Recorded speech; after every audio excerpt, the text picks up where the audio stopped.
Bagian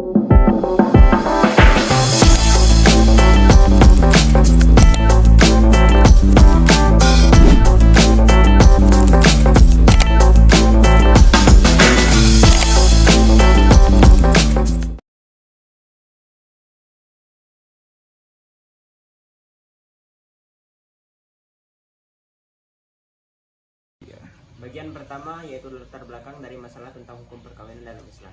Perkawinan merupakan salah satu institusi sosial yang fundamental dalam kehidupan manusia, termasuk dalam ajaran agama Islam. Perkawinan atau nikah dianggap sebagai ibadah yang disyariatkan untuk menjaga kehormatan, melanjutkan keturunan, dan membangun keluarga yang sakinah, mawaddah, dan warahmah. Bahkan dalam Islam tersendiri ada dibuatkan khusus hukum fikih tentang fikih menakahah, yaitu tentang pernikahan, di mana merupakan anjuran dan sunnah dari Rasulullah SAW yang sangat dianjurkan untuk umatnya. Maka dari itu, makalah ini dibuat untuk supaya kita bisa memahami bagaimana perkawinan dalam Islam, bagaimana hukum perkawinan dalam Islam, sehingga bisa tercapainya tujuan pernikahan, yaitu melanjutkan keturunan, membangun keluarga yang sakinah, mawadah, dan warahmah.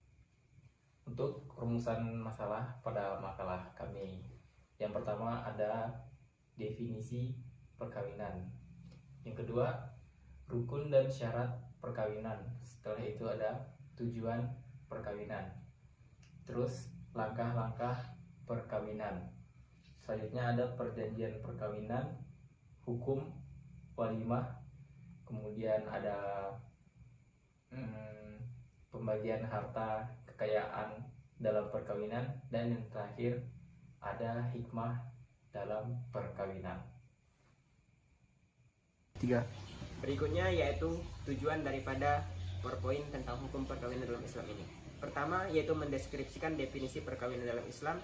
Yang kedua, mendeskripsikan rukun dan syarat perkawinan. Yang ketiga, mendeskripsikan tujuan perkawinan, mendeskripsikan langkah-langkah perkawinan, perjanjian perkawinan, hukum walimah, mendeskripsikan harta dan kekayaan dalam perkawinan, serta mendeskripsikan hikmah dalam perkawinan. Jadi berbagai tujuan kami yang melatar belakang kami untuk membuat makalah dan PowerPoint tentang hukum perkawinan dalam Islam ini. Perkawinan menurut bahasa atau menikah itu adalah bercampur atau berkumpul. Menurut istilah syariat, perkawinan ialah ijab kabul antara laki-laki dan perempuan, di mana diucapkan dengan perkataan yang mengandung perjanjian dalam sebuah perkawinan. Perkawinan menurut Islam juga merupakan ibadah atau kesunahan yang dianjurkan oleh Nabi Muhammad SAW untuk meningkatkan atau mendekatkan diri kita kepada Allah Subhanahu wa Ta'ala. Dalam Islam, dalam fikih menakah tersendiri dijelaskan dalam hadis dan Quran tentang rukun-rukun perkawinan. Di antaranya itu pertama, adanya calon suami atau mempelai laki-laki yang sah secara syariat. Yang kedua, calon istri, yaitu perempuan yang bukan mahram dan tidak dalam masa iddah, bukan mahram bagi suami atau calon laki-laki yang pertama tadi. Yang ketiga yaitu wali nikah, pihak yang menikahkan calon istri, biasanya ayah atau kerabat laki-laki tertua. Dan yang keempat yaitu dua orang saksi laki-laki yang adil sebagai bukti sahnya akad. Dan yang kelima, seperti yang kita sering lihat di masyarakat, yaitu ijab dan qabul, yaitu pernyataan serah terima yang sah dalam akad nikah, di mana untuk mengesahkan akad nikah tersebut. Nah, itu beberapa, ada 5 rukun yang harus dipenuhi dalam hukum perkawinan dalam Islam. Kemudian untuk syarat dari perkawinan, yang pertama adalah kemauan dari kedua belah pihak tanpa adanya paksaan. Terus yang kedua ialah tidak adanya penghalang seperti nasab atau satu ibu persusuan. Selanjutnya ada wali yang sah, 2 orang wali laki-laki yang sah. Dan yang terakhir adalah harus dilakukan dalam keadaan yang serius dan disaksikan oleh wali.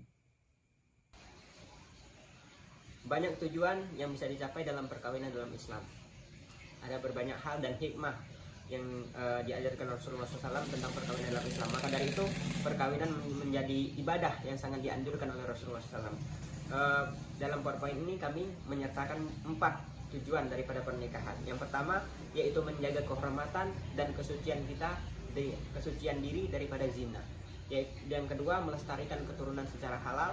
Yang ketiga, menumbuhkan ketenangan batin melalui ikatan cinta kasih, menumbuhkan kerjasama dalam membangun keluarga Islami. Yang kelima, menyempurnakan separuh agama. Jadi Islam ini agama yang syumul atau universal yang membahas berbagai masalah-masalah muamalah, salah satunya adalah pernikahan. Jadi banyak hikmah atau tujuan, mungkin di luar yang telah kami sebutkan, banyak lagi hikmah-hikmah daripada perkawinan yang mungkin dapat kita temukan. Karena tanpa adanya ikatan perkawinan, manusia ini tidak lain dan tidak bedanya daripada binatang. Karena melakukan hubungan ya tanpa suatu ikatan pernikahan, maka tidak ada yang membedakan antara manusia dan binatang. Maka dari banyak sekali hikmah dan tujuan daripada perkawinan ini yang sampai-sampai sangat dianjurkan oleh Rasulullah SAW dan menjadi salah satu sunnahnya. Kemudian untuk langkah-langkah perkawinan, yang pertama adalah ta'aruf. Ini adalah masa perkenalan antara mempelai laki-laki dan yang perempuan. Yang kedua adalah khitbah atau lamaran, di mana mempelai laki-laki menyampaikan secara serius kepada pihak keluarga perempuan dan melakukan musyawarah untuk melakukan akad.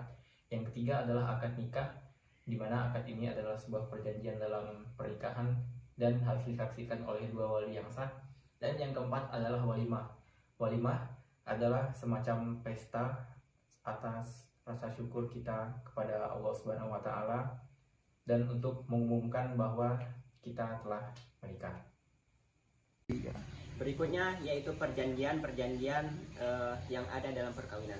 Perjanjian ini bisa dibuat sebelum nikah atau sebelum akad, yang digunakan untuk keperluan mengatur hal-hal yang berkaitan dengan harta, kekayaan atau yang lain-lainnya. Di mana perjanjian itu dibuat sebelum akad nikah atau dilangsungkan pada saat melakukan akad nikah. Biasanya perjanjian-perjanjian ini dituliskan dan disetujui oleh kedua belah pihak dalam kedua mempelai untuk mengatur berbagai macam hal yang bisa saja terjadi di suatu saat kemudian hari. Misalnya harta-harta yang dimiliki bersama, perjanjiannya. Biasanya juga ada KUHP tentang perjanjian dalam pernikahan ini juga bisa diatur dalam hukum. Nah, tujuan daripada perjanjian pernikahan ini, apabila di kemudian hari terjadi suatu dua hal, mungkin perceraian atau sebagainya, maka perjanjian perkawinan ini menjadi suatu lagi yang menjadi aturan untuk mengatur bagaimana pembagian warisan, bagaimana pembagian harta, bagaimana pembagian kekayaan selama pernikahan. Maka perjanjian perkawinan menjadi suatu hal yang sangat penting sebelum melakukan sebuah pernikahan. Kemudian ada walimah. Nah, walimah di sini yang berarti berkumpul atau mengumpulkan. Biasanya kalau di masyarakat itu biasanya menyebutnya dengan perjamuan atau pesta atau resepsi. Walimah diambil dari kata bahasa Arab al-walimatu yang berarti mengumpulkan, yaitu merupakan sebuah pesta atau perjamuan setelah terjadinya akad. Walimatus juga itu dianjurkan oleh Nabi Muhammad SAW, sebagaimana yang hadis yang diriwayatkan oleh Bukhari dan Muslim, bahwa Nabi Muhammad itu pernah menganjurkan sahabatnya yang sehabis akad, sehabis menikah, untuk menyembelih seekor kambing guna mewujudkan rasa syukur kita kepada Allah Subhanahu wa Ta'ala. Oleh hadis tersebut, maka walimah itu hukumnya dianjurkan guna mengungkapkan rasa syukur kepada keluarga, terus keluarga, sahabat, kerabat, guna mendoakan kita supaya menjadi keluarga yang sakinah, mawaddah, dan warahmah. Bab selanjutnya yaitu tentang harta dan pembagiannya dalam perkawinan. Seperti yang telah disebutkan dalam bab-bab sebelumnya tentang perjanjian perkawinan, disinggung tentang harta-harta dalam perkawinan.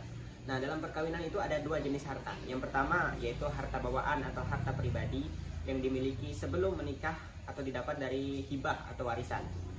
Nah, jadi ini harta pribadi yang dibawa oleh masing-masing dari mempelai.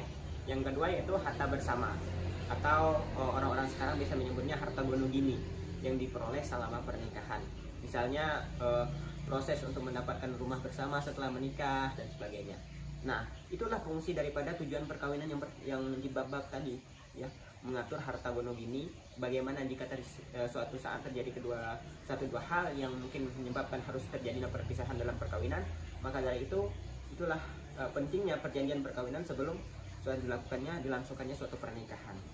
Nah, dari kedua harta tadi nanti diatur kalau misalnya terjadi perceraian, bagaimana membagi harta, bagaimana membagi harta yang diperoleh selama pernikahan. Maka dari itu pentingnya tujuan pernikahan, dan harta-harta dan kekayaan yang didapat setelah pernikahan, maka itu diatur pembagiannya melalui tujuan perkawinan, melalui harta dan perjanjian perkawinan yang telah disebutkan di bab sebelumnya. Jadi ada dua jenis harta yang dibawa masing-masing oleh kedua mempelai dan harta yang didapatkan bersama dalam suatu pernikahan. Hikmah dari perkawinan adalah yang pertama menjaga agama dan kehormatan, yang kedua untuk menenangkan jiwa dan hati, kemudian menjadi ladang pahala bagi kita, dan untuk menyempurnakan iman bagi orang muslim. Perkawinan juga dilakukan untuk menjaga keturunan dan memperkuat tatanan sosial di masyarakat. Perkawinan bukan hanya hubungan sosial, tetapi juga bernilai spiritual yang tinggi, dan perkawinan ini adalah ibadah yang sangat dianjurkan oleh Nabi Muhammad SAW. Baik, sampailah pada tahap akhir, yaitu kesimpulan daripada hukum perkawinan dalam Islam. Islam sendiri sebagai agama yang sangat relevansi dalam setiap waktu. Al-Islamun sholihun likulli zamanin, agama yang sangat relevansi dalam setiap waktu dan zaman. Mengatur dalam berbagai hal, bukan cuma masalah ubudiyah atau ibadah saja, tapi juga masalah muamalah. Salah satu dari muamalah itu adalah perkawinan atau pernikahan. Nah, jadi dan sangat diatur oleh Rasulullah SAW dalam hadis-hadis, dalam fikih-fikih, dalam ilmu-ilmu Islam, mengatur berbagai hal dalam pernikahan. Mulai dari gimana hukumnya pernikahan, bagaimana tujuannya pernikahan, bagaimana proses pernikahan, dan bagaimana hikmah-hikmah dari pernikahan itu sendiri. Bahkan dalam Islam juga dikatakan bagaimana memilih kriteria calon pendamping hidup, ya. Bisa dikatakan oleh Rasulullah SAW, ketika kamu mencari pendamping hidup, maka pilihlah dari 4 hal. Lihatlah karena keturunannya, lihatlah karena kecantikannya, lihatlah karena hartanya, lihatlah karena agamanya. Dan ketika kamu memilih karena agamanya, maka kamu mendapatkan keempat